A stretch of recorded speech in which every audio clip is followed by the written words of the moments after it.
Assalamualaikum warahmatullahi wabarakatuh. Apa kabar semuanya? Pagi hari ini kita akan memulai pelajaran daring kita. Namun sebelum kita mulai belajar, marilah kita berdoa terlebih dahulu. Berdoa dimulai.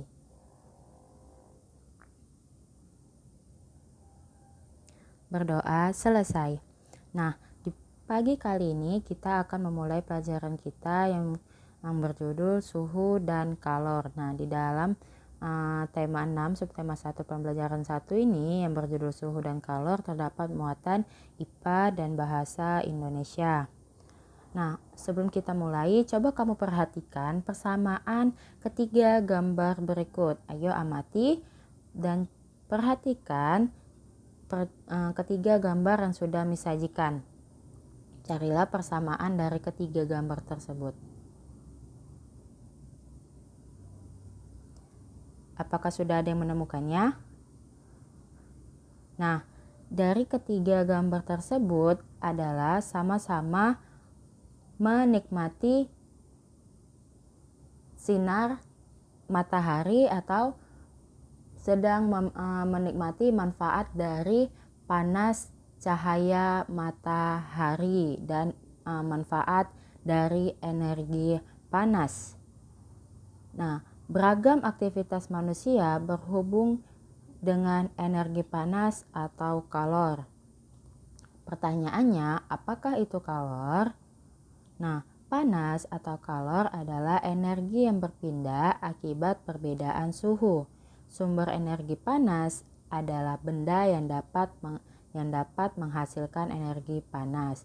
Nah, lalu apa aja sumber energi panas? Sumber energi panas itu ada matahari, api, listrik, dan gesekan antara dua benda. Nah, kenapa Miss letak matahari itu yang paling atas? Karena sumber panas terbesar kita adalah sumber cahaya matahari. Lalu diikuti dengan api, listrik, dan gesekan antara dua buah benda. Jadi keempat ini adalah sumber dari energi panas. Ada matahari, api, listrik, dan gesekan dua benda. Beserta gambarnya di situ udah Miss lampirkan ya. Lalu apa sih manfaat dari energi panas matahari? Di situ yang pertama Miss buat menerangi bumi. Ya, satu bumi ini diterangi oleh matahari pada siang hari.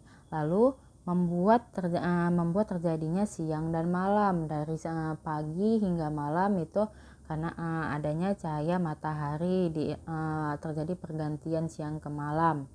Lalu terjadinya siklus perputaran air, karena kan sudah pernah Miss jelaskan bagaimana terjadinya hujan. Pertama dari panasnya cahaya matahari hingga menguap membentuk awan, lalu awan yang tebal diiringi dengan hujan mengandung air hujan, lalu jatuh lagi ke tanah, dari tanah air turun lagi ke sungai, begitu ke sungai dan ke laut. Begitulah siklus perputarannya. Lalu juga berperan dalam proses terjadinya awan. Lalu yang bawahnya lagi itu terpotong gambarnya ada berperan dalam proses fotosintesis. Kamu masih ingat kan, fotosintesis itu adalah pemasakan makanan di dalam tumbuhan. Itu juga membutuhkan energi panas dari cahaya matahari. Lalu yang terakhir itu sumber energi pada listrik. Sepertinya sudah pernah juga Miss bilang sebelumnya bahwa listrik juga bisa dihidupkan melalui cahaya matahari yang bernama solar cell. Lalu apa sih manfaat dari energi panas? Itu ada dua contoh yang sudah Miss lampirkan. Yang pertama untuk memasak makanan. Dari api kita bisa membantu proses pemasakan makanan supaya lebih cepat matang, supaya bisa dimakan. Lalu menghangatkan tubuh, dari panasnya api bisa menghangatkan tubuh kita dengan cara kita mendekatkan tubuh kita di dekat perapian supaya dapat merasakan hangatnya panas, mendapatkan hangat tubuh kita karena berada di dekat api. Lalu apa sih manfaat dari energi listrik? Itu yang pertama dapat mengubah energi listrik menjadi energi cahaya. Jadi dari bola lampu, dari listrik ini tadi dapat terjadi energi cahaya. Dari listrik dapat menjadi energi cahaya. Lalu yang gambar kedua, dari listrik dapat menjadikan energi gerak. Contohnya kipas angin. Dari listrik dapat menggerakkan baling-baling yang ada pada kipas angin. Lalu mengubah energi listrik menjadi energi bunyi. Contohnya adalah telepon. Lalu mengubah energi selain telepon, apalagi misalnya musik, sound system, CD. Nah, dari listrik menghasilkan energi bunyi. Lalu apa contoh lain? Toa misalnya. Dan sumber-sumber bunyi lainnya yang dihidupkan dengan listrik. Lalu mengubah energi listrik menjadi panas. Contohnya di sini adalah setrika. Contoh lain apa? Oven misalnya. Lalu mengubah energi mekanik menjadi energi listrik. Contohnya di sini ada salah satu partikel yang digunakan dalam listrik. Lalu mengubah energi kimia menjadi panas. Contoh lainnya di sini adalah lilin. Lalu contoh lainnya mengubah energi gerak menjadi energi bunyi. Ini sama seperti yang telepon tadi. Contoh lainnya lagi adalah mengubah energi kimia menjadi energi panas. Nah, sekarang untuk muatan bahasa Indonesia. Di sini ada percakapan antara si Dini dengan percakapan antara si Udin dengan Siti.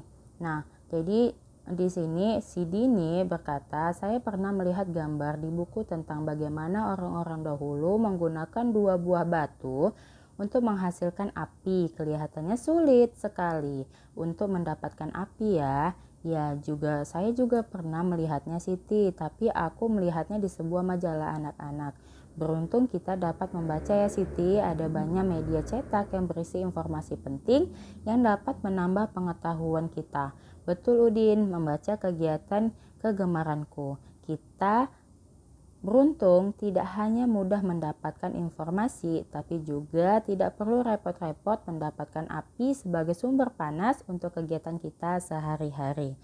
Nah, di dalam percakapan tersebut ada mengandung istilah teks ekspansi. Dalam kegiatan sehari-hari ada banyak kita jumpain teks penjelasan berupa informasi pada berbagai media. Teks yang berisi penjelasan tentang berbagai peristiwa yang terjadi di sekitar kita disebut dengan teks ekspansi. Nah, ini nanti boleh kamu catat ke dalam buku catatan kamu, nanti akan dijelaskan lebih dalam lagi di pertemuan berikutnya. Lalu bagaimana sih cara memahami teks ekspansi ini? Yang pertama, membaca keseluruhan isi teks. Jadi nanti akan dibagi satu teks dan kamu harus membaca dulu keseluruhan isi teksnya. Lalu menentukan kata-kata kunci di dalam teks yang kamu anggap penting. Biasanya ini kalau kita di dalam kelas suruh kalian coba tandai, garis bawahi dengan pensil. Lalu menjawab pertanyaan-pertanyaan yang berkaitan dengan teks. Jadi nanti biasanya setelah ada teks wacana, biasanya ada pertanyaan-pertanyaan yang dapat kamu jawab berdasarkan teks tersebut. Nah, ini ada latihan pertama yang kamu wajib kerjakan hari ini. Dan selanjutnya itu ada latihan kedua, itu untuk latihan di pertemuan berikutnya. Tugas kamu hanya untuk di latihan pertama. Nah, di latihan pertama ini ada pertanyaan kamu melengkapi kegiatan yang menggunakan sumber energi panas pada hari ini. Contohnya di sini ada kegiatannya misalnya apa? Memasak nasi, alat yang digunakan panci dan kompor. Lalu selain itu apa untuk memasaknya? Bisa jadi alat penanak nasi atau rice cooker. Lalu sumber energi panas yang digunakan apa? Kalau panci dengan kompor, pastilah sumber yang digunakan adalah api dari kompor. Nah, lalu kalau alat yang digunakannya itu rice cooker tadi atau alat penanak nasi elektrik tadi, maka sumber energi yang digunakan pastilah listrik. Begitu juga untuk kolom-kolom selanjutnya. Silahkan dikerjakan di buku latihan, dikumpul nanti di pertemuan kita di kelas. Latihannya hanya untuk latihan hari ini hanya latihan 1 ya. Latihan kedua nanti untuk di pertemuan berikutnya. Sampai sini dulu pembelajarannya. Jika ada yang belum paham, jika ada yang ingin ditanyakan, silakan chat pribadi dengan Miss. Miss akhir dulu pembelajaran daring kita hari ini. Wabillahi taufik wal hidayah. Wassalamualaikum warahmatullahi wabarakatuh.